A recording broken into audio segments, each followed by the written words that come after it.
This is the Molle strut system that I have developed.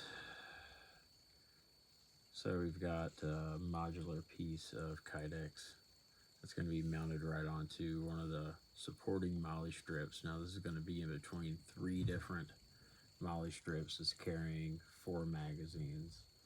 Um, so the compartments are going to be side by side, and then this is the main strut that we're going to use just to join those two.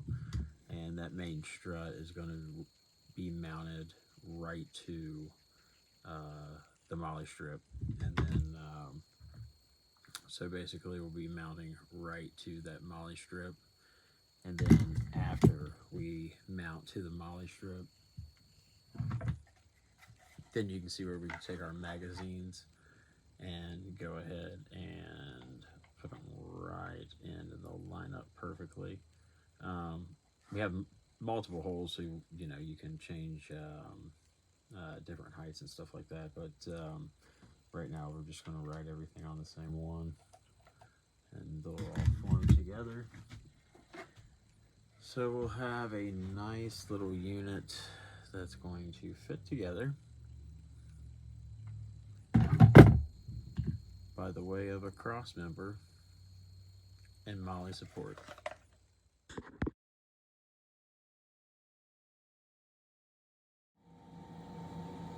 This is the quad mag system that sits on a Molle rig, usually in more towards geared in a bag or off body, but obviously it has 3 Molle mounts.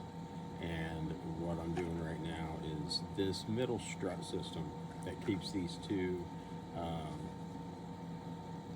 cross member and actually joins the two, just so they're a little more modular, and you can do, you know, you don't have to keep these together or anything like that. So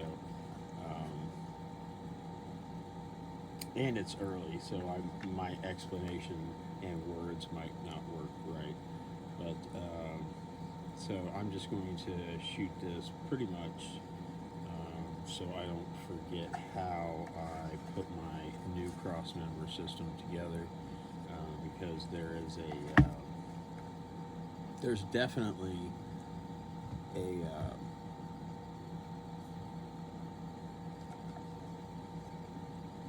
an order in which I should apply hardware and all these other things. So because when it comes to something like this cross member, I can't just start putting it together as I have done a few times. So anyway, I'm going to go ahead, and I've got all the parts to this, because I had to obviously make the parts. But now that I set the jig, I created the jig to make this part, I went ahead and made some production parts off of my jig, which this is the first one used in application, and I'm very happy with it because it gives it an even spacing. I mean, it's extremely accurate. The primary jig was CNC'd, so just to make sure everything was consistent, and then all the production ones after that I am not CNCing, because I can hand make them quicker than I can CNC them to do the setup plate. I mean, unless I was doing just a whole lot of them, but I still, even after they're CNC'd, they're sharp on the edges. So, and all of my stuff, I don't do any sharp edges. It's all, you know, it's got to be extremely smooth everywhere. Finishing work is key, and it's not just aesthetics. It is the comfort up against you. It's how it performs. It's cutting other things. It cuts into the actual system that you're putting into the gear. So there's all kinds of reasons why bullnosing and finishing work is very, very crucial. So that's why when it comes to just that little plate right there, I go ahead and I make these by hand, but off of that original CNC template that I first mocked up. So, but you're going to see here first is I go ahead and put in the two mounting posts for our Molle system. Okay, so this is the dots Molle, which I like, and then this is the cross member that we make. And I will go ahead and attach. So I got those two in, but before I attach that, what I've discovered is this is going to go in a direction where these have to have posts to join the two double mag holders to turn it into a quad. So what we have there sitting is our two doubles ready to be turned into a quad extended double adjustable retention. So what we're going to do is get our four mounting posts, and what we're going to do is we will go ahead and set up these mounting posts as they were clips themselves, or as they were attachments. So I use the percussion, I give it some space, and then on the cross member, when I attach the cross member to the Molle strip, I want this to be as close and taut as possible, so I don't give it any space at all. I want it to be right up against it and try to make it as much one unit as possible. Right now I'm mounting it just with two.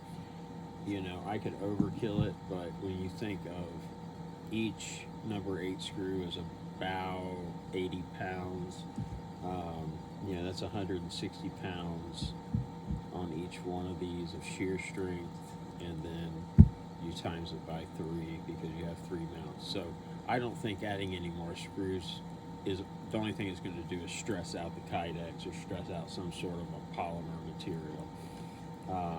So I think this strut of 2 screws and then 2, you know, you just keep repetitive of 2, 2, 2, 2, 2. It just, I don't think it's going to be any more that you're going to need.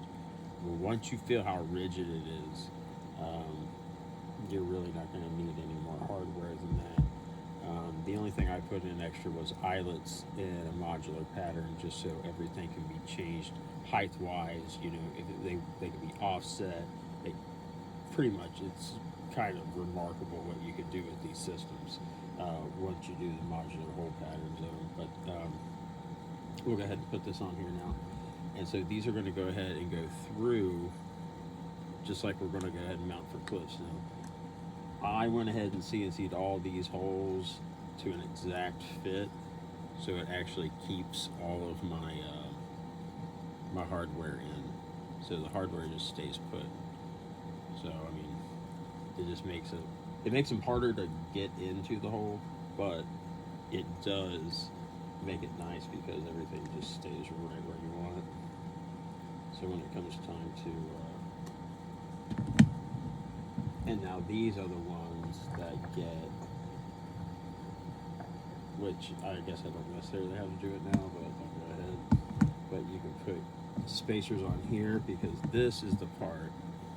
I'm putting spacers on these because this is what is actually attaching to the mag holder itself, just like what is attaching on the other Molle strips, or if it were going on your belt, it would be on the clips. It gets the percussion to set the clips out so it doesn't put pressure against the unit itself. That's the reason for percussion, is to keep the appropriate amount of distance of where you're attaching, and so it can set up against whatever you're mounting it to, either to your belt, your body, a bag, whatever it is, without putting extra pressure. So it's just an equilibrium of that right there. You know, everything's about finding that balance and fit. That's why another reason I can't do any mass-produced holsters. I mean, unless there's, you know, obviously you need a retention holster or something. I get it.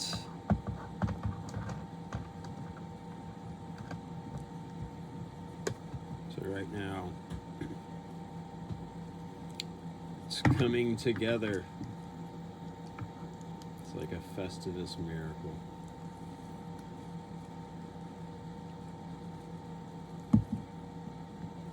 Oh, get in your hole, man.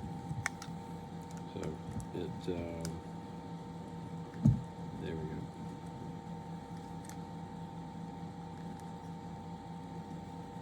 So this creates a platform unbelievably strong. It actually reinforces this back Molle strip and makes it stronger, is what I've discovered, because I am using right now I just put in a piece of 93, but I usually, it's 125 or 93.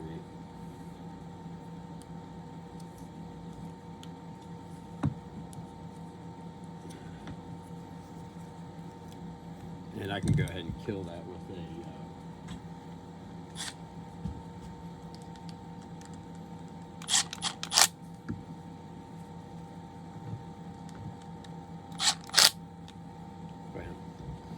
And then we'll be ready to go ahead and attach.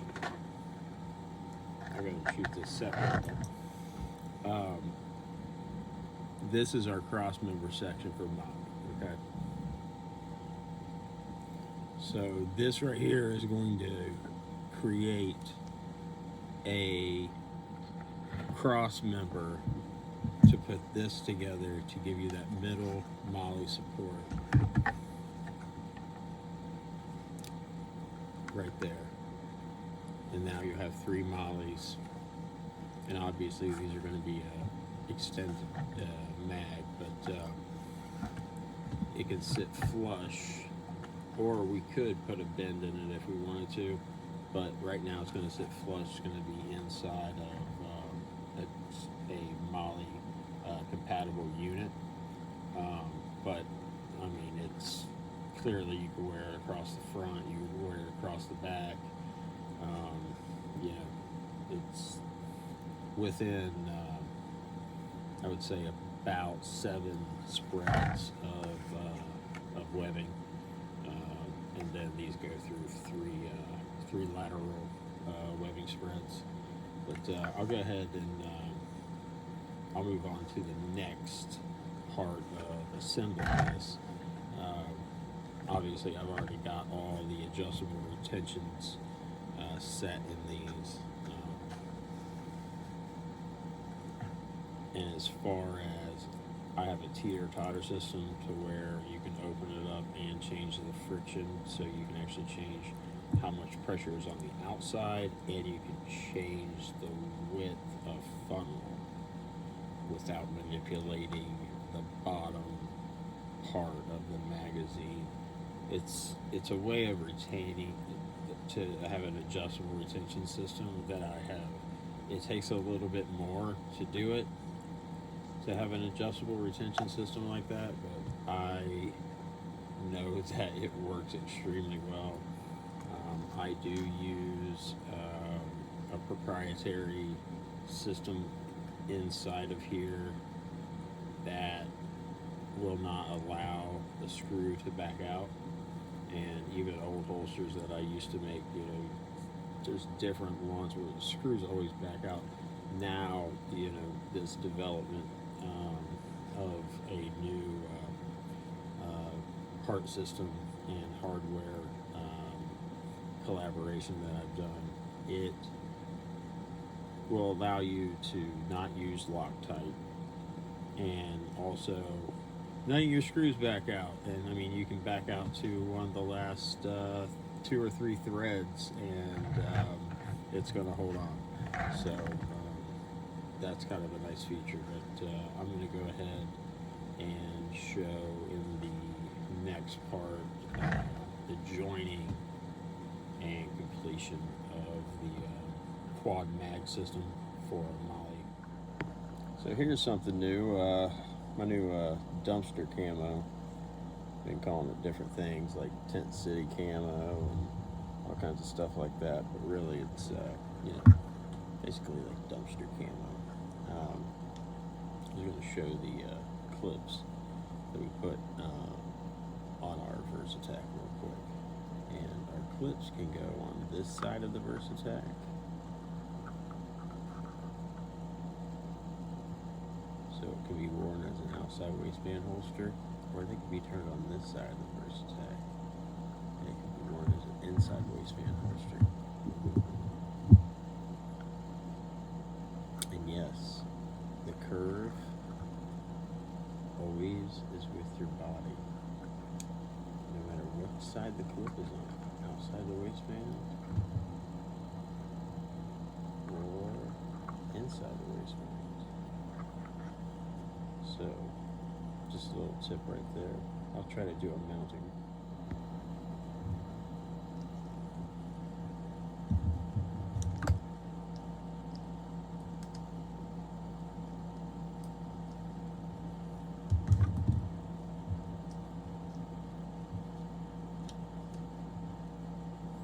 So that's putting these posts in, we just did.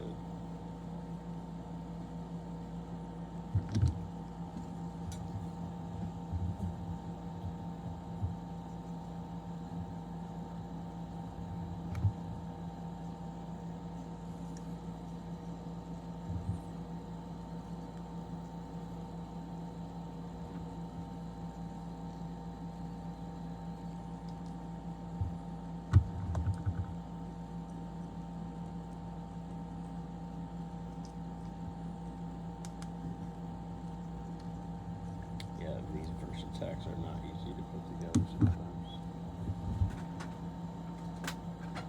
So you'll get a little burr in there.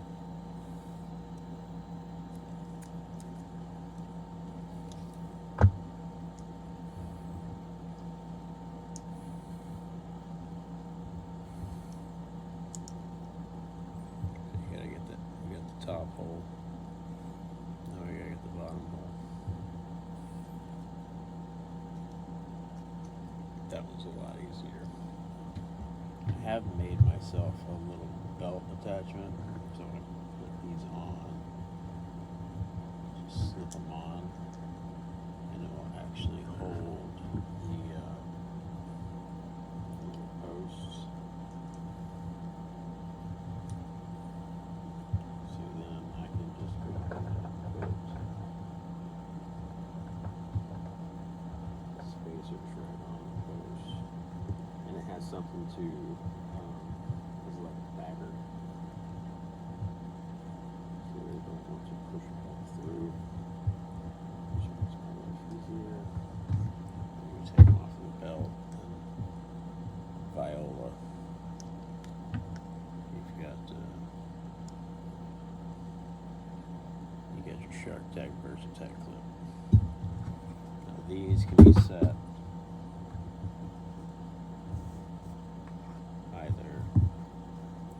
inside the waistband, or we can set them for outside the waistband. And I think on this particular holster, because it looks so cool, we're just going to wear this one like outside, which means we'll probably never wear it, but whatever.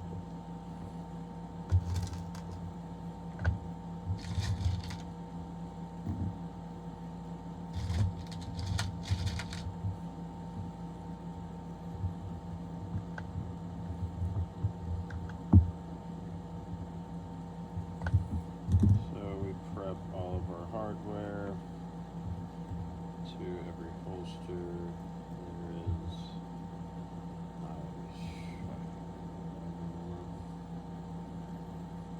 let's see, on this one holster,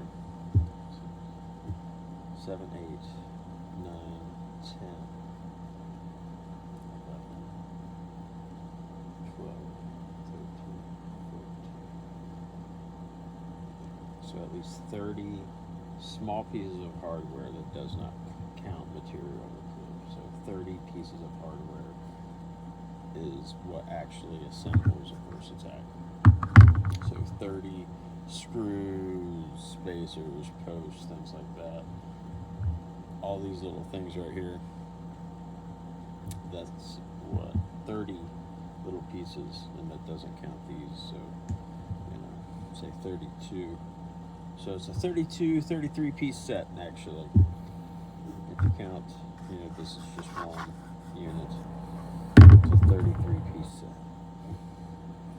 So I guess this is the holster kit. I should just start sending it as a 33 piece set. Actually, I should just send it in flat sheets.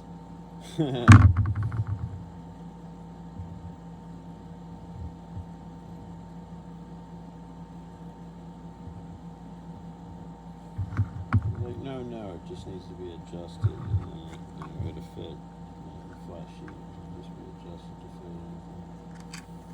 And which is true, you know. I mean,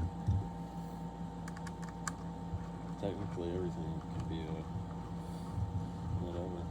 You know, gosh, yeah, just give me time and make that happen. Okay, so we're set it for the outside.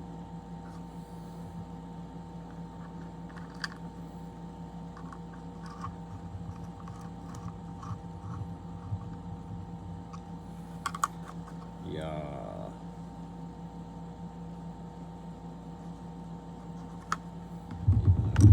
Put the logo clip on the back. It's kind of right. But you can see this is how you put all the clips on, so you can take them off whenever and turn it around to go inside. So I debated much on this holster.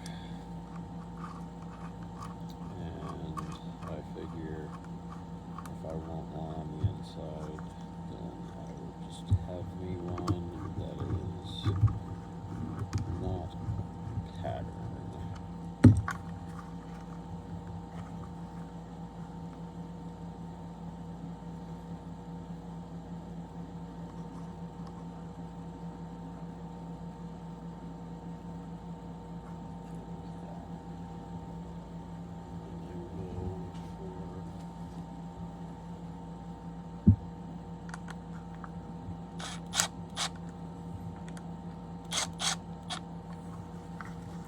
I go, obviously not all the way with any of these, and with our system that we use, what the screws they do not back out at all.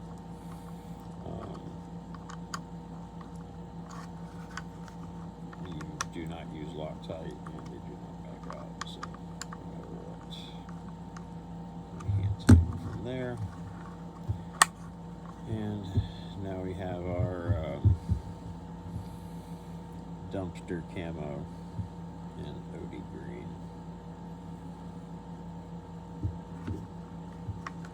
Set for outside the waistband. Ready to rock and roll. That's the ticket right there. That was right now. There we go. Heck yeah, man. We're going to get Tim's system right now, just all set up. One of my best clients right here, who lets me experiment on him frequently. All the time. All the time. Then we turn out with gear that looks something like this right here, baby. So you can see how his mind is set, aligned with our own. But the only difference is Tim here follows through on his project, baby. And that's not all he's got. I'll show you more later. Getting the setup done right now. So it's just me and John here watching this boy work, man. He's getting everything, all the gear that I've made over the last 3 months, everything sorted out. And I gotta tell you, I am jealous of a lot of my clients, but this makes me envious. This is the front of the bag. Before you saw was the middle of the bag. That's what you go into the first pouch. This is on front, okay? So we've got 3 buck 394s, and then obviously you've got 4 M4 mags in whatever caliber of your liking, and then another quad extendo sitting in here. I mean, what else are you really gonna need? Well, you know what? We're gonna actually find out some more stuff that we need, because I can guarantee you Tim is gonna need more stuff, because I'm gonna think of more stuff that It's I never would need. ending with Brandon. Well, if I need it, if I need it, my clients need it, and then with Tim here, I've pretty much played off of him, because when he needs something, I'm like, oh my word, We dude, gotta do it. that's a crazy good idea. Like, but this is all the time. So now you're bringing me ideas, and now I've just got to make double the work because I need it too. So, And this stuff he makes is just off the chain insane. well, I don't know about that. We're just I do. experimenting here.